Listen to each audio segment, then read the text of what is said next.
Okay, originally I'm from southeast Pennsylvania, about 54 miles outside of Philadelphia, from Bucks County. And so I was really influenced by the bucolic landscape of that part of Pennsylvania. I went to school at Philadelphia College of Art.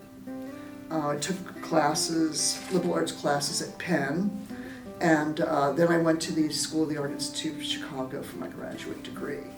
Worked as an artist for many years in Chicago, showed in Chicago, and then came down here to teach at ISU. And then I taught at ISU, I've taught at Wesleyan and Heartland. And now I'm retired from teaching, which I'm delighted about. But I enjoyed my students, I miss the students, but I don't really miss all the prep work for teaching. But I've always thought of even figurative work, even representational, observational work, as fundamentally abstract. So for me, it wasn't that big of a switch into doing something different.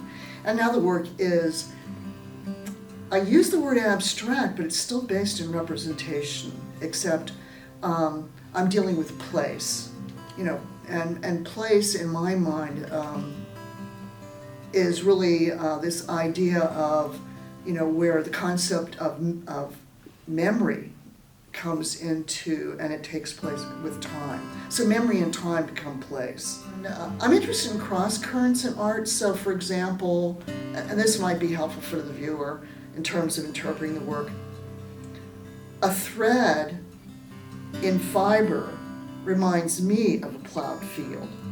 So when I look at something, I'm always looking at other, when I'm looking at a place, I'm always looking at something else. A drive to Peoria, I might spend all my time looking at how all the farmers end their, when they come to the end of a row, and how wide they sweep, or how narrow they sweep, or what they do, what happens when they hit a gully.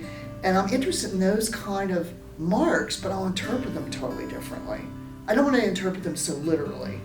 And I'm hoping that when people look at them, it'll be like, gee, that kind of reminds me of shadows that my arbor throws in late afternoon. Or this little part maybe reminds me of a gravel walkway in some garden I visited somewhere. I mean, I'm much more interested in people experiencing the work in that